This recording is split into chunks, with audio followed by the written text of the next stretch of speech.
right, man. Let's talk about Pascal Siakam. His name is hot in these trade rumor streets. Let's talk about it. Thumbs up the video, share the video, subscribe to the channel. He trying to get out the six, and maybe headed for a rebuild. I think Van Fleet is out of there. Kind of him and Scotty Barnes kind of do the same thing. But let's talk about Charlie Detroit Pistons Talk playlist. Thumbs up the video, share the video, subscribe to the channel. I'm pretty sure I spoke on Siakam already. But it's his name is heating back up. You hear Indiana, talking about him on Twitter. He trended and there's rumors, and some people got an issue with him and how inconsistent he is. And that's what that really sets apart. Good players from all stars is year in, year out. you know what all stars gonna bring. They consistent. But yeah, he had a problem with Nick Nurse. I mean, they got into shouting matches. They cussed each other out. He chewed them out, and it's a players' league.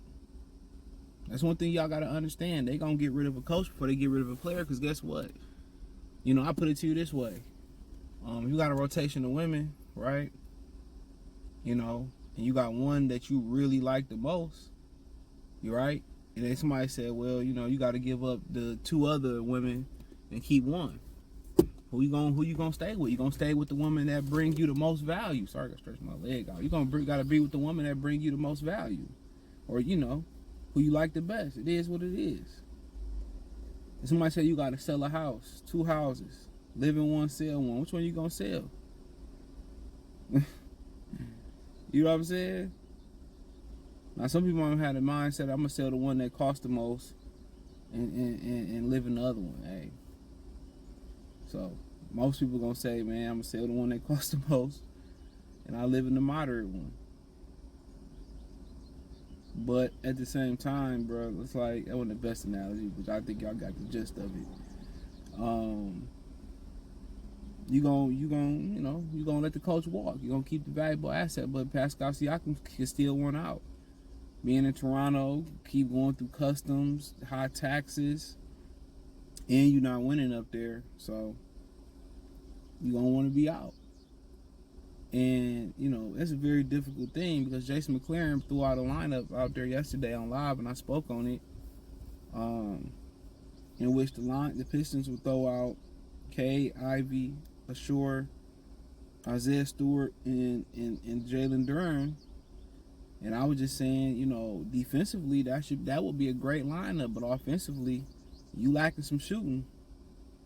You really putting a lot of pressure on Ashore to get his jump shot up. You putting a lot of pressure on Cade and Ivy to hit some 3-pointers. But defensively, they should gel pretty nicely. The weak link defensively in that lineup is Isaiah Stewart, and he's the weak link offensively, is shooting wise too. They all got shooting deficiencies. But I think it'll be a similar thing with Pascal Siakam, a guy who can play the 4, who can play the 3, can guard 1, 2, 3, 4s in small lineups, can probably guard the 5. Coming to Detroit.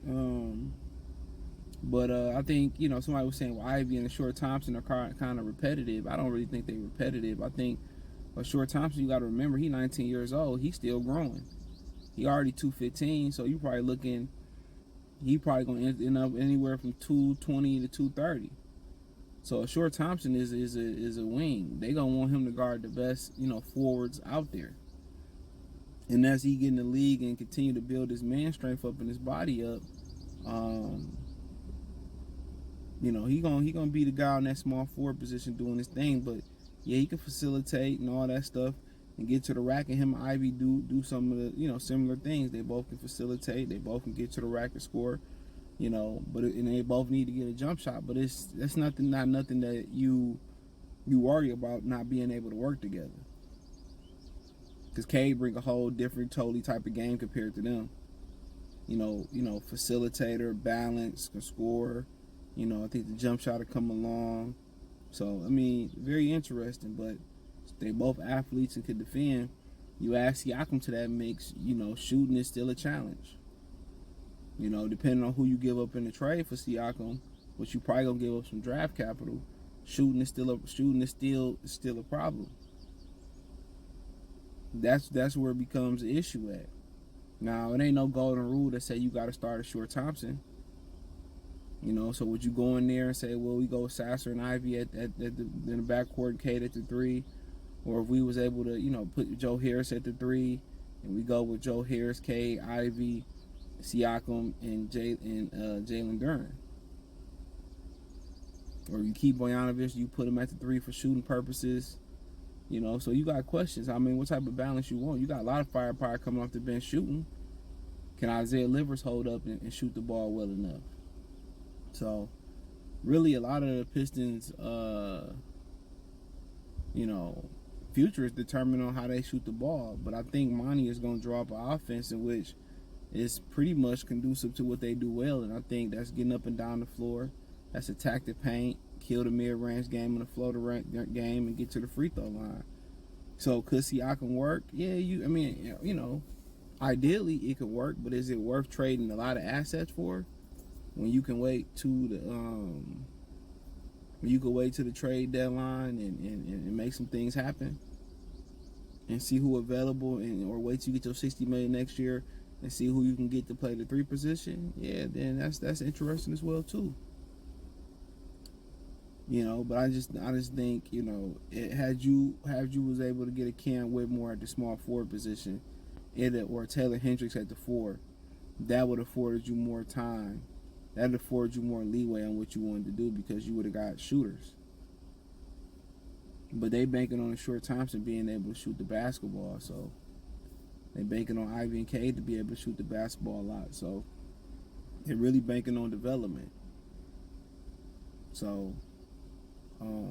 But ideally, I don't think you break the bank for Pascal Siakam. You know, defensively, I mean, Siakam, Duren, a Short Thompson, Cade, and Jaden Ivey, I mean, they should be the best defense in the league, to be honest.